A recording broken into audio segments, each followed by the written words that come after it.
The Munich Agreement, 1938. The Munich Agreement stands as perhaps the most catastrophic political misstep leading into World War II.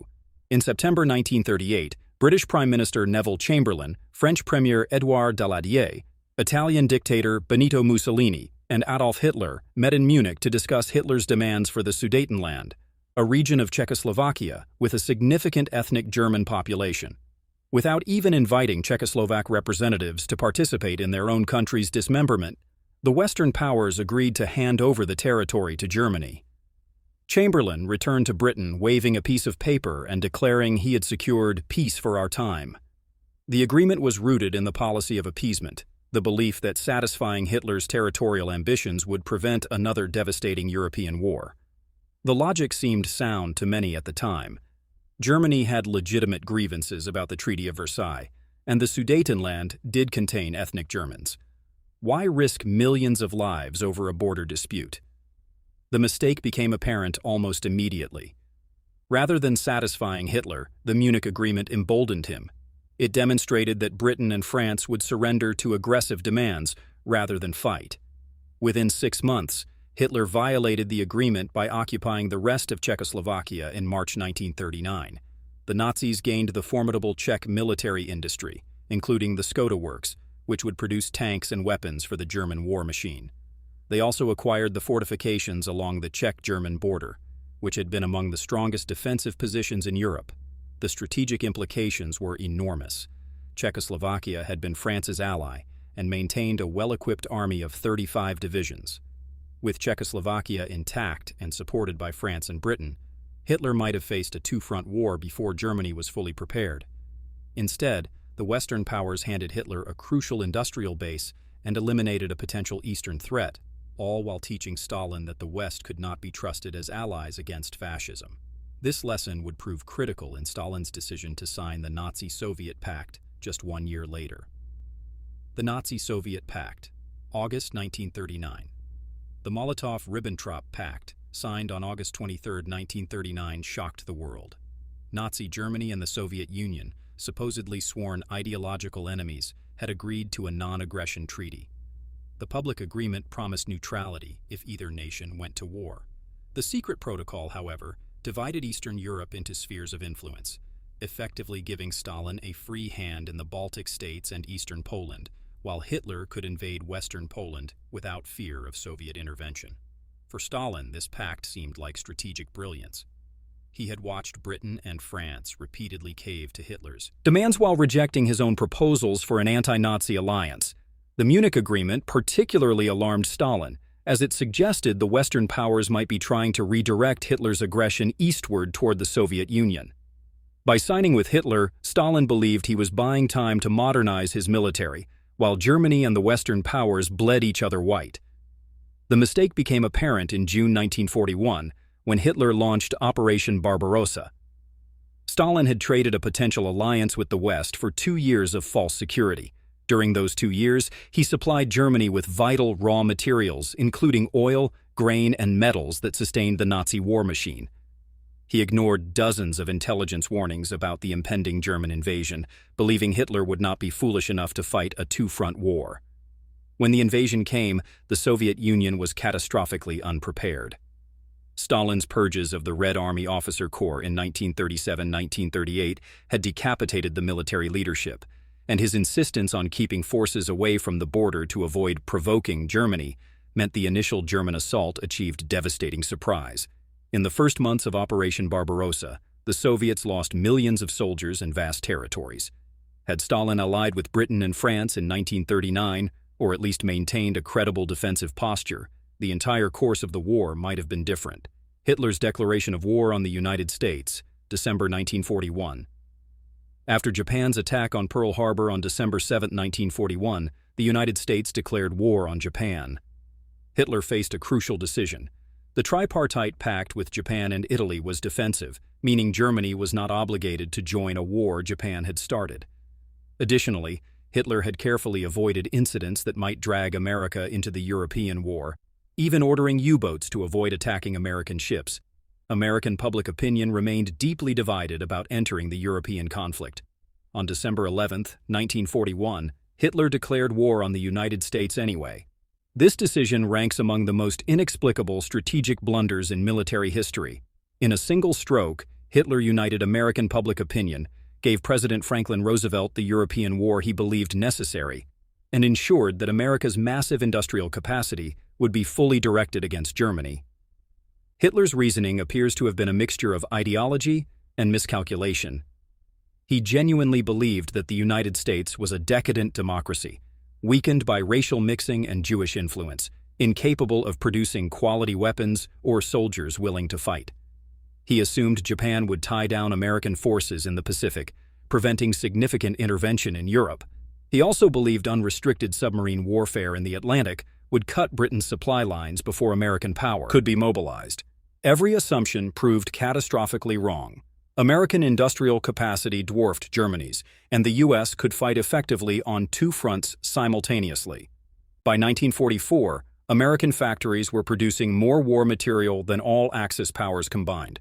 American forces would land in North Africa, Italy, and France, while American bombers reduced German cities and industries to rubble.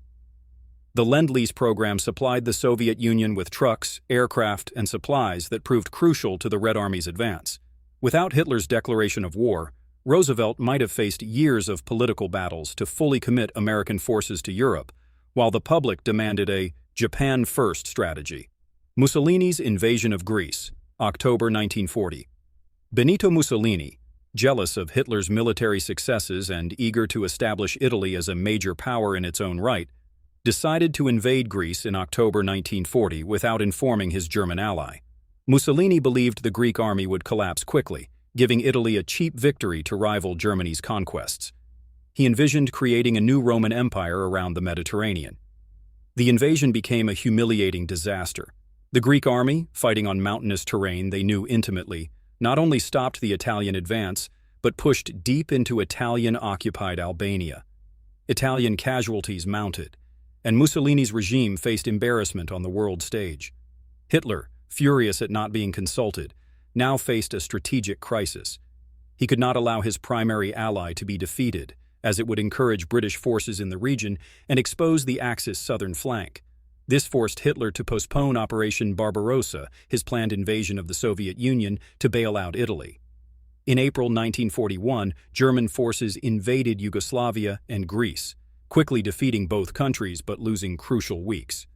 Historians have debated whether this delay proved decisive, but the invasion of the Soviet Union began on June 22, 1941, roughly 5 weeks later than originally planned. When the German advance stalled in the mud and snow outside Moscow in December 1941, those 5 weeks suddenly seemed critical. Beyond the timing issue, the Balkans campaign tied down German divisions that could have been used in Russia. It also forced Germany to maintain occupation forces in Yugoslavia, where Tito's partisans would wage an increasingly effective guerrilla war. Mussolini's vanity project had strategic ripple effects that lasted throughout the war, straining German resources and creating vulnerabilities that the Allies would eventually exploit. Japan's decision to attack Pearl Harbor, December 1941. The Japanese attack on Pearl Harbor was intended as a knockout blow that would destroy American naval power in the Pacific, giving Japan free rein to consolidate an empire in Southeast Asia before America could respond.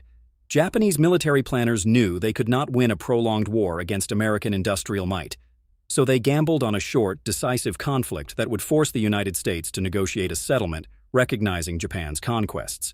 The attack succeeded tactically, but failed strategically in almost every respect. While the Japanese sank or damaged 8 battleships, they missed the American aircraft carriers, which were at sea during the attack. More critically, they failed to destroy Pearl Harbor's repair facilities, fuel storage tanks, and submarine base. Most of the damaged battleships were eventually repaired and returned to service. The American carrier fleet, which would prove decisive in the Pacific War, remained intact. The larger mistake was political. The attack unified American public opinion overnight.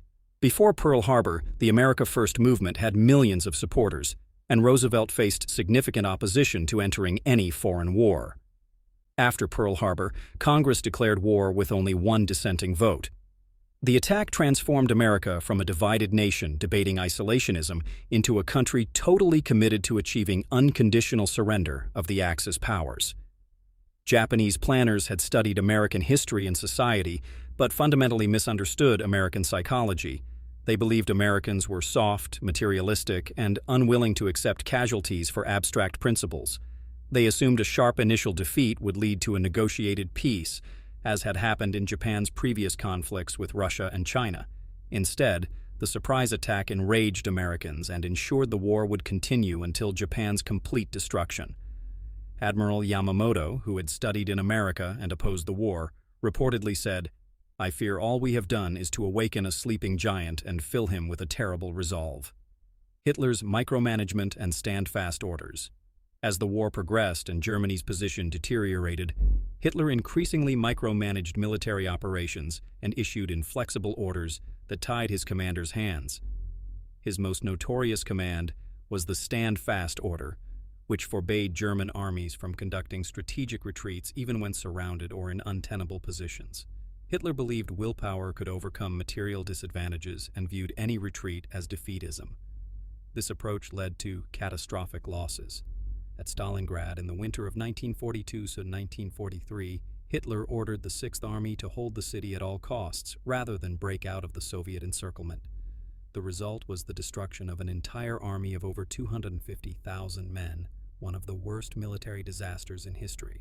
Similar stand-fast orders would doom German forces in the Falaise Pocket in France, at the Courland Pocket in Latvia, and in numerous other encirclements on the Eastern Front. Professional military commanders understood that sometimes a tactical retreat allowed forces to regroup, shorten defensive lines, and avoid encirclement. Hitler's rigid orders eliminated this flexibility, turning temporary setbacks into permanent catastrophes. Divisions that might have retreated to fight another day were instead annihilated in hopeless last stands. This pattern accelerated the depletion of Germany's trained manpower and left the Wehrmacht increasingly unable to conduct mobile defense. Hitler's interference extended beyond retreat orders. He made detailed decisions about individual divisions' deployments, overruled his generals' professional judgment, and increasingly blamed subordinates for failures caused by his own strategic incompetence. After the July 1944 assassination attempt, his paranoia and micromanagement intensified. By the war's final months, he was moving armies that no longer existed on maps, issuing orders to divisions that had been destroyed weeks earlier, and refusing to acknowledge the reality of Germany's collapse.